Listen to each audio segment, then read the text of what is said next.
आज सुबह एक अजीब सी बात हुई। चाय बनाई, टिफिन पैक किया और बेटे का स्कूल बैग रेडी किया और फिर मैं वॉशरूम के मिरर के सामने खड़ी थी। मैंने खुद को देखा सिर्फ 1 सेकंड के लिए और मुझे एक अजीब सा रियलाइजेशन हुआ। मैं इतने सालों से सबको देख रही हूँ, लेकिन मैंने खुद को कब देखा था मुझे याद ही नहीं। उस 1 सेकंड ने मुझे अंदर तक हिला दिया, क्योंकि मैं 11 सालों से एक परफेक्ट वाइफ बनने की इतनी कोशिश कर रही थी कि मैं खुद होना ही भूल गई थी। और शायद ये वीडियो उस दिन के बारे में है जब मैंने डिसाइड किया बस अब मुझे परफेक्ट वाइफ नहीं बनना। ना कोई झगड़ा हुआ था, ना कोई ड्रामेटिक फाइट, ना कोई बड़ा डिसीजन। एक बहुत शांत रियलाइजेशन थी। मैं थक गई थी सबको संभालते संभालते, सबकी जरूरत अपनी जरूरत से पहले रखते रखते। और अगर आपने भी कभी खुद से पूछा है मैं सब कुछ तो कर रही हूँ फिर भी अंदर से खाली क्यों लग रहा है, तो शायद ये कहानी आपकी भी है। चलिए शुरू करते हैं। रात के 11 बजे का वक्त है। घर में सब सो चुके हैं, बर्तन धुले हुए हैं, बच्चे सो गए हैं और हस्बैंड भी सो गए हैं। टीवी की हल्की सी आवाज आ रही है और आप अकेली बैठी हैं। फोन हाथ में है लेकिन आप कॉल नहीं कर रही,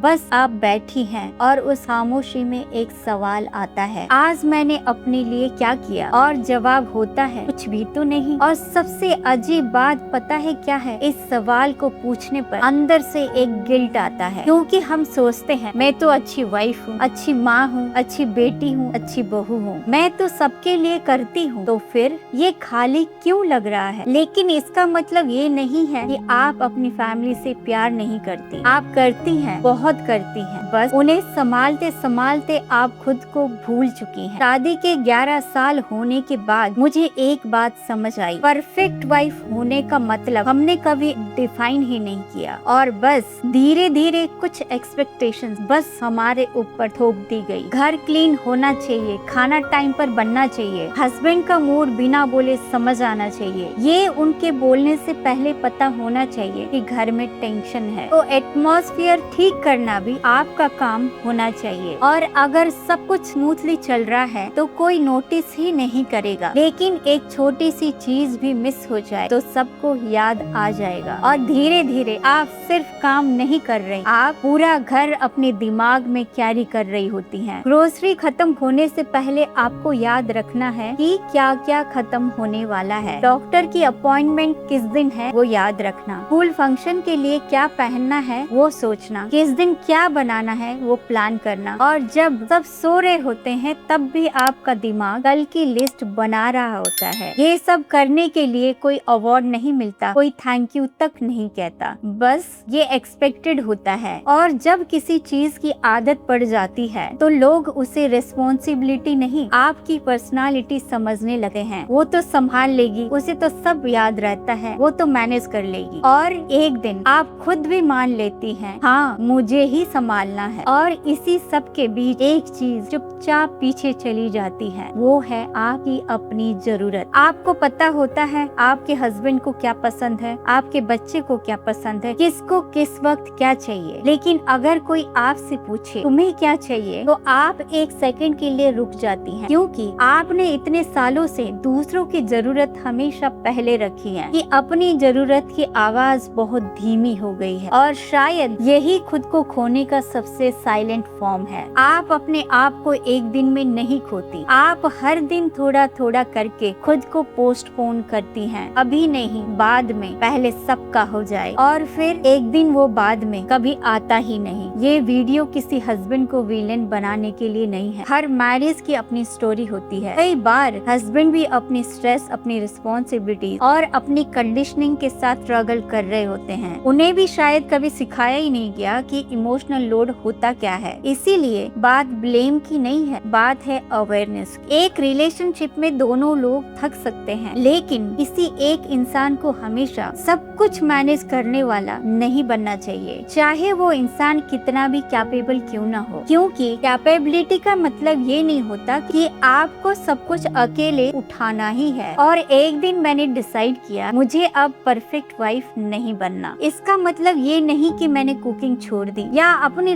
रिस्पॉन्सिबिलिटी से भाग गई। मैंने सिर्फ एक चीज छोड़ी, हर चीज को परफेक्ट बनाने की कोशिश। मैंने हर मूड को फिक्स करना करना छोड़ दिया, हर प्रॉब्लम को तुरंत सॉल्व करना भी छोड़ दिया, हर किसी की इमोशनल नीड को अपनी रिस्पॉन्सिबिलिटी समझना छोड़ दिया, और सबसे इम्पोर्टेंट, मैंने खुद को हर बार लास्ट में रखना छोड़ दिया। मैंने पहली बार एक्सेप्ट किया घर कभी 100% परफेक्ट नहीं होगा। किसी दिन डिनर सिंपल होगा, किसी दिन घर मेसी होगा, किसी दिन कोई मुझसे डिसअपॉइंट होगा, और किसी दिन मैं इतनी खुद टायर्ड होंगी कि किसी और को होल्ड करने की कैपेसिटी ही नहीं होगी। और ये सब नॉर्मल है, क्योंकि परफेक्ट होना मेरा काम नहीं है, परफेक्ट होना एक परफॉर्मेंस है, और मैं वो परफॉर्मेंस करते करते थक गई थी। जब मैंने वो परफॉर्मेंस छोड़ी तब मुझे समझ आया मैं अपने रिश्तों से भाग नहीं रही थी, मैं सिर्फ खुद के पास वापस आ रही थी। लेकिन सिर्फ रियलाइजेशन काफी नहीं होता, क्योंकि अगर आप सालों से खुद को लास्ट में रखती आई हैं, तो एक दिन डिसाइड करने से पुरानी आदतें खत्म नहीं होती। इसीलिए मैंने खुद पर 4 छोटी छोटी चीजें ट्राई की जो आज मैं आपसे शेयर करना चाहती हूँ। पहली, अपनी फीलिंग्स को नाम दो। जब थकान हो तो सिर्फ ये मत सोचिए कि मैं टायर्ड। खुद से पूछिए मैं एग्जैक्टली फील क्या कर रही हूँ। क्या मैं ओवरवेल्म हूँ, लोनली हूँ, रिजेंटफुल हूँ, या डिस्कनेक्टेड हूँ, या मुझे सिर्फ आराम चाहिए। क्योंकि जब आप अपनी फीलिंग को नाम देती हैं, तो वो फीलिंग थोड़ी लेस पावरफुल हो जाती है, और वहीं से आप उसे समझना शुरू करती हैं। स्टेप 2, से एग्जैक्टली व्हाट यू नीड। अपनी नीड्स को अनस्पोकन एक्सपेक्टेशन से अलग करना। हम अक्सर चाहते हैं सामने वाला बिना बोले समझ जाए, कि वो खुद नोटिस करे कि तुम थक गई हो, आज तुम रेस्ट करो, मैं संभाल लेता हूँ। लेकिन कोई माइंड रीडर नहीं होता। इसीलिए अगर आपको रेस्ट चाहिए बोलो, हेल्प चाहिए बोलो, मुझे 30 मिनट अकेले चाहिए, शांत तरीके से बोलो, बिना ब्लेम के, बिना गिल्ट के, क्योंकि मेरी नीड तभी वैलिड नहीं होती जब कोई उसे गेस कर ले। मेरी नीड पहले से ही वैलिड है। Step 3, create small boundaries. छोटी छोटी बाउंड्रीज बनाना। हर प्रॉब्लम मेरी प्रॉब्लम नहीं है, हर किसी का मूड मुझे फिक्स नहीं करना, हर साइलेंस को मुझे फील नहीं करना, हर रिक्वेस्ट का आंसर तुरंत देना जरूरी नहीं, और हर किसी को खुश रखना मेरी अकेले की रिस्पॉन्सिबिलिटी नहीं है। शुरू में गिल्ट होगा, मुझे हुआ और बहुत हुआ, लेकिन धीरे धीरे आप समझेंगी बाउंड्री बनाना किसी को पनिश करना नहीं है, अपनी कैपेसिटी को रेस्पेक्ट करना है। रोज थोड़ा टाइम सिर्फ अपने लिए, कभी वॉक, कभी एक रीडिंग चैप्टर, कभी अदरक वाली चाय, और कभी बस कुछ नहीं, क्योंकि रेस्ट भी किसी जस्टिफिकेशन का मोहताज नहीं है। एंड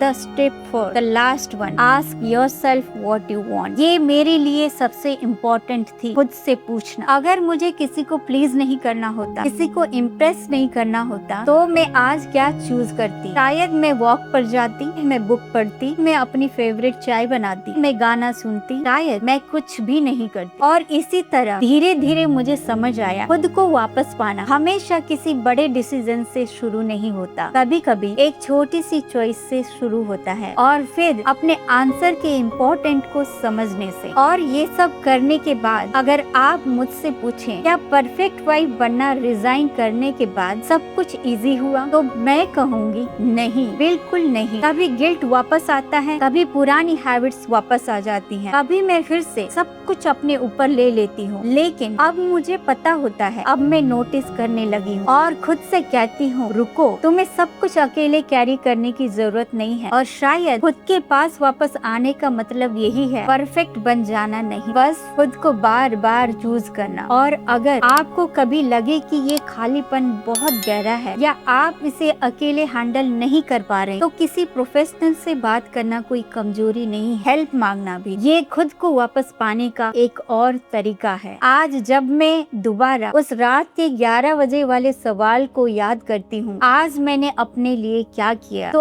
अब जवाब हर दिन बड़ा नहीं होता, लेकिन होता है। लेकिन अब मुझे पता है ये मेरा टाइम वेस्ट नहीं है, ये मेरी लाइफ है और इसमें मेरा भी होना जरूरी है। शायद परफेक्ट वाइफ बनने का सबसे बड़ा नुकसान ये नहीं है कि आप थक जाती हैं, सबसे बड़ा नुकसान ये है एक दिन आपको याद ही नहीं रहता कि परफेक्ट वाइफ बनने से पहले आप कौन थी। इसीलिए घर संभालिए, रिश्ते संभालिए, अपने लोगों से प्यार कीजिए, लेकिन खुद को संभालना मत भूलिए, क्योंकि आप किसी की वाइफ, माँ, बहू बनने से पहले एक पूरी इंसान थी। और आपको याद रखना है आप आज भी वही इंसान हैं। आपको परफेक्ट होने की बिल्कुल भी जरूरत नहीं है, आपको हर वक्त स्ट्रॉन्ग रहने की भी जरूरत नहीं है, आपको सब कुछ मैनेज करने की भी जरूरत नहीं है। आपको बस कभी कभी खुद के पास वापस आने की जरूरत है, और जब आप आएंगी तो शायद आपको रियलाइज होगा घर अब भी खड़ा है, रिश्ते अब भी हैं, और आप भी हैं। बस अब थोड़ी ज्यादा